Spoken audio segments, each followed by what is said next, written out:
پاکستان کو گلگت بلتستان سے لے کے انڈس بیسن تک ہمیں تیاری کرنا پڑے گا. اور اس تیاری کے لیے میں سمجھتا ہوں کہ جو ہمارا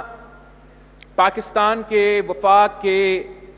جو پالیسیز ہوتے ہیں، جو پورا پاکستان کی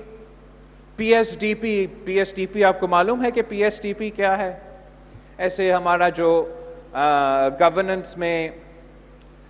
پلاننگ کا اور بجٹری کا پروسیجر ہے وہ P S D P department کہتے ہیں.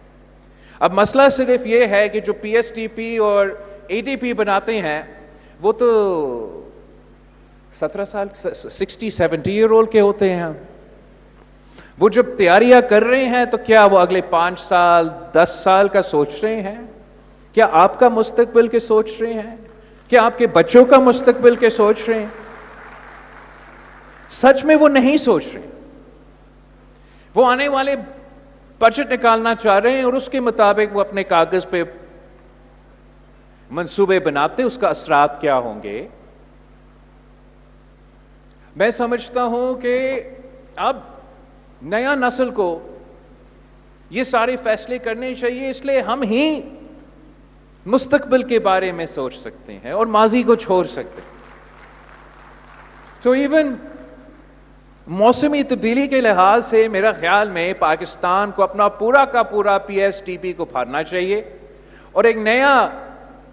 پی ایس ٹی پی تیار کرنا چاہیے جو آنے والا نسل کے لیے، آنے والے مسئلے کے لیے وہ ایسا ایک پلان ہو جس پہ ہم مل کے عمل درآمد بھی کر سکے اور ہمارا مسائل کا حل نکالے. اور موسمی تبدیلی کے لحاظ سے اس کا مطلب یہ ہوگا کہ جو بھی آپ کا تمام انفراسٹرکچر ہے وہ کلائمیٹ ریزیلینٹ بنے. اگر آپ کوئی اریگیشن کا نظام بنا رہے ہیں تو پھر آپ موجودہ جو پانی کا حالات ہے اس پہ آپ ذرا سوچیں اور آنے والے جو مسئلے ہیں اس کے بارے سوچیں اس سے پہلے کہ 6-7 نیا کنالز بنانا کا فیصلہ کرے. اس میں یہ ہو کہ ہم نے جو انرجی کا بندوبست کرنا ہے پاکستان میں، کیا ہم یہ پرانا طریقہ اپناتے رہیں گے جہاں مہنگا قیمت میں باہر سے اپنے بجلی منگواتے ہیں اور پھر وہ بجلی پورا حکومت ناکام رہتے ہیں کہ ہم وہ بجلی پھر آپ کو خاص طور پہ یہاں، باقی پتہ نہیں لاہور میں دوسرے شہروں میں پہنچتا ہوگا، کہتے تو ہے کہ لوڈ شیڈنگ ختم، مگر اگر وہ یہاں ہمارا جمشورو آتے، حیدرآباد آتے، لڑکانو آتے تو ہم ان کو دکھاتے کہ لوڈ شیڈنگ ختم نہیں ہے. اور یہ اتنا بڑا مذاق ہے، اتنا بڑا مذاق ہے وہ بھی موسمی تبدیلی کے لحاظ سے کہ وہ کہتے ہیں کہ ہمارے پاس ایکسیس بجلی ہے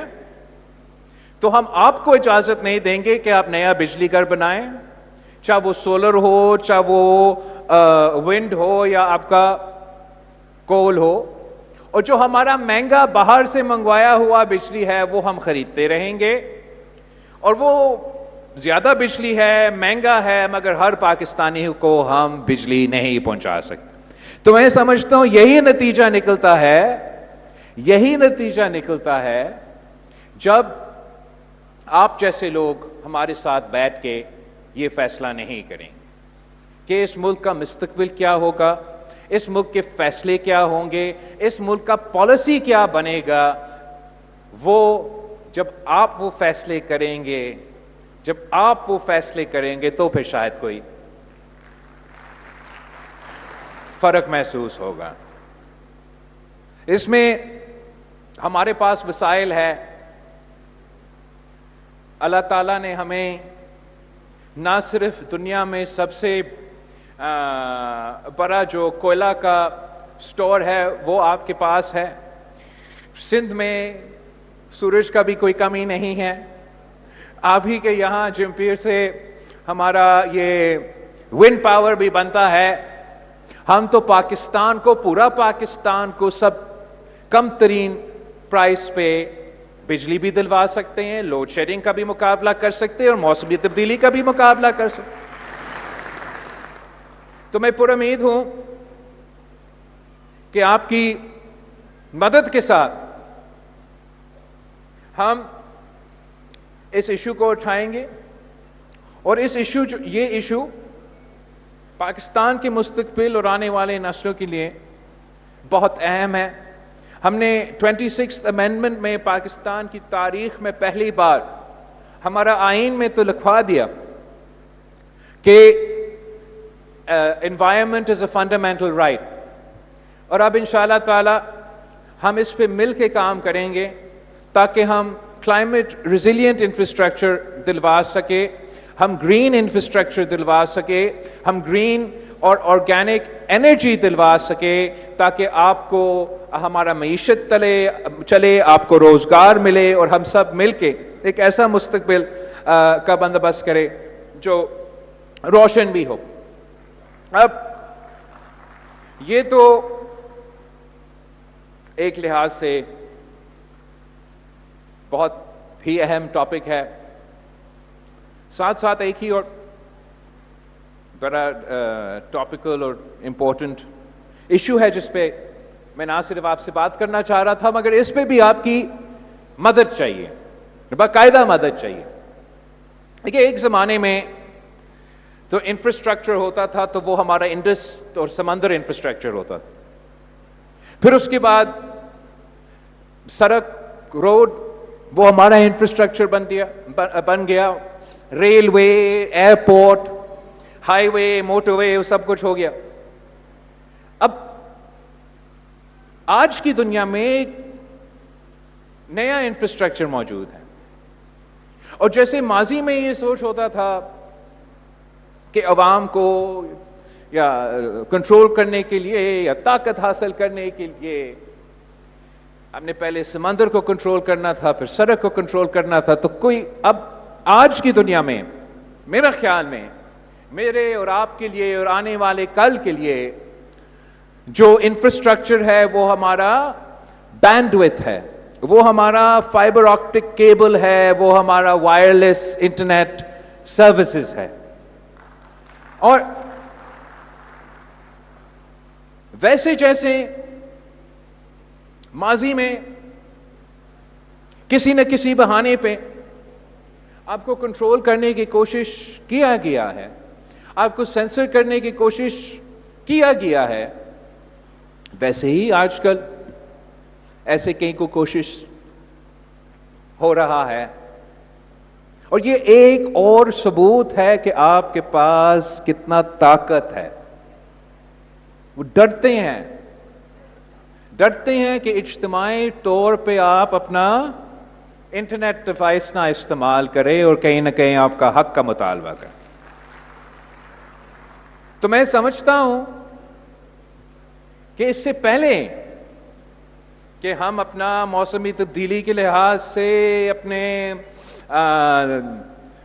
پانی کے لحاظ سے، اپنے جہاں آپ نے اپنا حق کا مطالبہ کرنا ہے وہ تو ہم سب کا حق ہے، لیکن اس سے پہلے ہم سب نے مل کے